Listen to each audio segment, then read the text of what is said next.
Hey guys, അപ്പോൾ ഇന്ന് ഞാൻ നിങ്ങൾക്കായിട്ട് ഷെയർ ചെയ്യാനായിട്ട് ആഗ്രഹിക്കുന്ന ഈ ഒരു പ്രോഡക്റ്റ് എന്ന് പറയുന്നത് ഹെയർ കെയറിൻ്റെ ആണ്.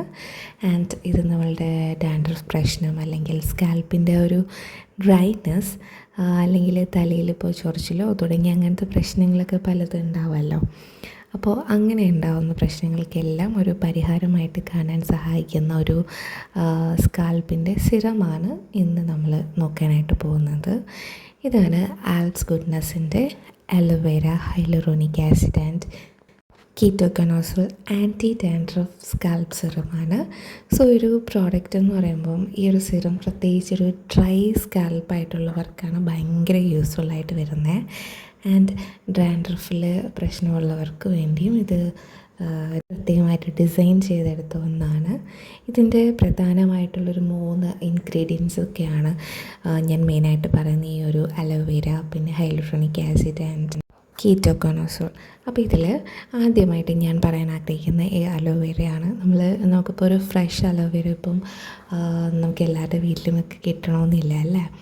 അപ്പോൾ അവർക്കൊക്കെ ഒരു യൂസ്ഫുൾ ആയിരിക്കും. അപ്പോൾ ഈ ഒരു അലോവേരനെ കുറിച്ചിട്ട് പറയുകയാണെങ്കിൽ അലോവേര ആക്ച്വലി നമ്മുടെ സ്കാൽപ്പിനെ കാം ചെയ്യാനും അല്ലെങ്കിൽ ഇറിറ്റേഷൻസൊക്കെ ഉണ്ടെങ്കിൽ അത് കുറയ്ക്കാനും വളരെ ഹെൽപ്പ് ചെയ്യുന്ന ഒന്നായിരിക്കും. തലയിലുള്ള ആ ഒരു ഇച്ചിങ് അല്ലെങ്കിൽ ഒരു റെഡ്നെസ് ആയിട്ടുള്ളതൊക്കെ കുറയ്ക്കാനായിട്ട് ഇത് സഹായിക്കുന്നുണ്ട്. രണ്ടാമത്തെന്ന് പറയുമ്പോഴത്തേക്കും ഹൈലറോണിക് ആസിഡാണ്. ഇത് ആക്ച്വലി സ്കാൽപ്പിനെ ഹൈഡ്രേറ്റ് ചെയ്യാൻ സഹായിക്കുന്നുണ്ട്. സ്കാൽപ്പ് ഡ്രൈ ആകുമ്പോൾ ഒരു ഡാൻഡ്രഫ് കൂടാൻ സാധ്യത കൂടുതലാണ്. അപ്പോൾ അങ്ങനത്തെ സിറ്റുവേഷനിലൊക്കെ അതുകൊണ്ട് തന്നെ സ്കാൽപ്പ് മോയ്സ്ചറൈസ് ബാലൻസ് ചെയ്ത് നിലനിർത്താനായിട്ട് ഈ ഹൈലറോണിക് ആസിഡ് സഹായിക്കുന്നുണ്ട്.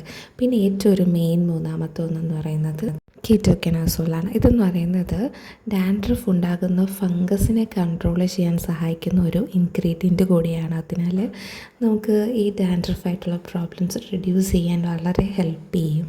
സോ ഇതിൻ്റെ മെയിൻ ബെനിഫിറ്റ്സ് ആയിട്ടുള്ള ഈ സിറം യൂസ് ചെയ്യുമ്പോൾ ബെനിഫിറ്റ്സ് എന്ന് പറയുമ്പോഴത്തേക്കും ഞാൻ നേരത്തെ പറഞ്ഞ കണക്ക് ഈ ഡാൻഡ്രഫിൻ്റെ കൂടുതലായിട്ടുണ്ടെങ്കിൽ അത് മാറാനും പിന്നെ ഒരു സ്കാൽപ്പ് ഡ്രൈ ആവുന്നതിനെ കുറയ്ക്കാനും കൂടാതെ ഇച്ചിങ് അല്ലെങ്കിൽ ഇറിറ്റേഷൻസ് ഒക്കെ ഉണ്ടെങ്കിൽ അത് കുറയ്ക്കാൻ സഹായിക്കുകയും ചെയ്യുന്നു.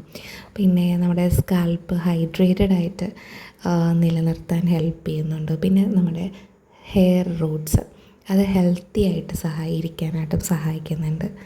സോ നല്ല കാര്യം എന്തെന്നാൽ പാരബിൻ ഫ്രീ ആണ്, പിന്നെ മിനറൽ ഓയിൽ ഫ്രീ ആണ് ആൻഡ് സിലിക്കോൺ ഫ്രീ ആണ്. നല്ലൊരു കാര്യം എന്തെന്നാൽ ഇത് പാരബിൻ ഫ്രീ ആണ്, മിനറൽ ഓയിൽ ഫ്രീ ആണ് ആൻഡ് സിലിക്കോൺ ഫ്രീ ആണ്. സോ ഈ ഒരു സിറം കൂടുതലായിട്ടും ഹെൽപ്പ് ചെയ്യുന്ന ആരിലെന്ന് വെച്ച് കഴിഞ്ഞാൽ ഡ്രൈ സ്കാൽപ്പുള്ളവർക്ക് മസ്റ്റ് യൂസ് ആണ്. ആൻഡ് ഡാൻഡ്രഫ് പ്രോബ്ലം ഉള്ളവർക്കും പ്രത്യേകിച്ച് ഓയിലൊക്കെ പല ടൈപ്പ് ഓയിൽ മാറി മാറി യൂസ് ചെയ്യുന്നവർക്ക് ഡെഫിനറ്റ്ലി ഉണ്ടാവുന്ന ഒരു സംഭവമാണ് ഈ ഡാൻഡ്രഫ് എന്ന് പറയുന്നത്. സോ അപ്പോൾ അവർക്ക് മസ്റ്റായിട്ട് യൂസ് ചെയ്യാം. ആൻഡ് സ്കാൽപ്പിൽ ഇപ്പോൾ ഡാൻഡ്രഫായിട്ട് പൊടിയായിട്ട് ഉണ്ടാവണമെന്നില്ല, ബട്ട് നമുക്കതൊരു ഇച്ചിങ് പോലെ ഉണ്ടാവാം. അല്ലെങ്കിൽ ഒരു ഫ്ലസ്കി സ്കാൽപ്പ് ഉള്ളവർക്കും ഒക്കെ ഇതിപ്പോൾ മെൻസിനാണെങ്കിലും വിമൻസിനാണെങ്കിലും ഒരേ ഡിഫറൻസ് ഇല്ലാതെ ഇവരിൽ ആർക്കാണോ ഈ ഒരു സ്കാൽപ്പിൽ അല്ലെങ്കിൽ ഹെയറിൽ ഒരു ഇഷ്യൂ ഫേസ് ചെയ്യുന്നുണ്ടെങ്കിൽ ഡെഫിനറ്റ്ലി നമുക്ക് യൂസ് ചെയ്യാം. ബട്ട് നമ്മളത് എങ്ങനെയാണ് അപ്ലൈ ചെയ്യേണ്ടതെന്ന് മാത്രമാണ് നമ്മൾ ശ്രദ്ധിക്കേണ്ടത്. അതിപ്പോൾ ഏത് സിറം നമ്മൾ നമ്മുടെ തലയിൽ അപ്ലൈ ചെയ്യുന്ന ടൈമിൽ അത് അപ്ലൈ ചെയ്യുന്ന ആ ഒരു രീതി ശരിയല്ല എന്നുണ്ടെങ്കിൽ നമ്മൾ ഇത്ര വലിയ റേറ്റിംഗ് ഉള്ളൊരു പ്രോഡക്റ്റ് നമ്മൾ യൂസ് ചെയ്ത് കഴിഞ്ഞാലും അതിൻ്റെ ഒരു കറക്റ്റ് ബെനിഫിറ്റ് നമ്മുടെ ഹെയറിലോ അല്ലെങ്കിൽ ഹെൽത്തി ഹെയറിന് ഉണ്ടാകുന്നതല്ല. സോ അപ്പോൾ ഞാൻ ജസ്റ്റ് ഇത് എങ്ങനെയാണ് അപ്ലൈ ചെയ്യുന്നത് കൂടെ പറഞ്ഞുതരാം. അതിനായിട്ട് ആദ്യത്തെ ഫസ്റ്റ് സ്റ്റെപ്പ് എന്ന് പറയുന്നത് ഹെയർ ഒരു സെക്ഷനായിട്ടൊന്ന് ഡിവൈഡ് ചെയ്ത് തിരിക്കുക. ശേഷം നമുക്ക് കുറച്ച് ഡ്രോപ്സ് ആയിട്ട് സിറം സ്കാൽപ്പിലൊന്ന് അപ്ലൈ ചെയ്ത് കൊടുക്കുക. എന്നിട്ട് ജെൻ്റ്ലി നന്നായിട്ടൊന്ന് മസാജ് ചെയ്ത് കൊടുക്കുക. ആൻഡ് ഇത് സ്കാൽപ്പിൽ അബ്സോർവ് ആക്കാനായിട്ട് അലോ ചെയ്യും. ദെൻ വാഷ് ചെയ്യേണ്ടതൊന്നും യാതൊരു കാര്യമില്ല.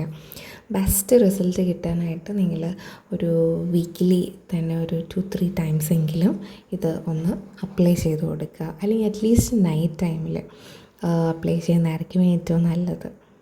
നോർമലി ഇത് കറക്റ്റായിട്ടും സിറം ഉപയോഗിക്കുമ്പോൾ ഏറ്റവും ശ്രദ്ധിക്കേണ്ട ഒരു ടൈം, നമ്മളിപ്പോൾ ഹെയർ വാഷൊക്കെ ചെയ്ത ശേഷം ഇപ്പോൾ സ്കാൽപ്പ് നല്ല ക്ലീൻ ആയിട്ടിരിക്കുന്ന ഒരു ടൈം ഉണ്ടാവും. ആ ഒരു ടൈമിൽ നമുക്ക് ഡിവൈഡ് ചെയ്ത് ഇങ്ങനെ അത് സിറം അപ്ലൈ ചെയ്യുന്നതും ഏറ്റവും നല്ലതാണ്. അല്ലാന്നുണ്ടെങ്കിൽ നമുക്ക് ഞാൻ പറഞ്ഞ കണക്ക് രാത്രിയിൽ ബെഡ് ടൈമിന് മുന്നേ ആയിട്ട് നമുക്ക് ഹെയർ കെയർ ചെയ്തതിന് ശേഷം നമുക്ക് ഉറങ്ങാവുന്നതാണ്. പിന്നെ ഇതിൻ്റെ ഒരു ടെക്സ്ചർ ആൻഡ് ഫീൽ എന്ന് പറയുന്നത് ഈ ഒരു സിറം വളരെ ഒരു ലൈറ്റ് വെയ്റ്റ് ആയിട്ടുള്ള ഒരു സിറമാണ്. സോ അത് സ്കാൽപ്പിലൊരു സ്റ്റിക്കി ഫീൽ ഇല്ലാതെ തന്നെ ഈസിലി ആയിട്ട് അബ്സോർവ് ചെയ്യും. അതിനാൽ നമുക്കിപ്പോൾ റെഗുലർ ആയിട്ട് യൂസ് ചെയ്യുന്നതും വളരെ കംഫർട്ടബിൾ ആയിട്ടുള്ള ഒന്നാണ്. സോ ഓവറോൾ ആയിട്ട് നോക്കുമ്പോൾ ഡാൻഡ്രഫ് പ്രോബ്ലം ഉള്ളവർക്കും ഡ്രൈ സ്കാൽപ്പ് ഉള്ളവർക്കൊക്കെ ട്രൈ ചെയ്യാവുന്ന ഒരു കിടിലമായിട്ടുള്ളൊരു സ്കാൽപ്പ് സിറമാണിത്. സോ അതുകൊണ്ട് തന്നെ റെഗുലർ യൂസ് ചെയ്താൽ നമ്മുടെ സ്കാൽപ്പ് ഹെൽത്തി ആയിട്ട് മെയിൻറ്റെയിൻ ചെയ്യാനായിട്ടും സഹായിക്കുന്ന ഒന്നായിരിക്കും. അപ്പോൾ ഈ വീഡിയോ കാണുന്നവരിൽ ആരെങ്കിലും ഇപ്പോൾ ഒരു പ്രോഡക്റ്റ് യൂസ് ചെയ്തിട്ടുള്ളവരാണ് എന്നുണ്ടെങ്കിൽ നിങ്ങളുടെ ആ ഒരു എക്സ്പീരിയൻസ് നിങ്ങൾക്ക് കമൻറ്റിൽ ഷെയർ ചെയ്യാവുന്നതാണ്. ആൻഡ് ഓൾസോ ഈ ഒരു വീഡിയോ യൂസ്ഫുൾ ആണ് എന്നുണ്ടെങ്കിൽ നിങ്ങൾക്ക് ലൈക്ക് ആൻഡ് ഷെയർ സബ്സ്ക്രൈബ് ചെയ്യാവുന്നതാണ്. സോ അപ്പോൾ see you on next video. By.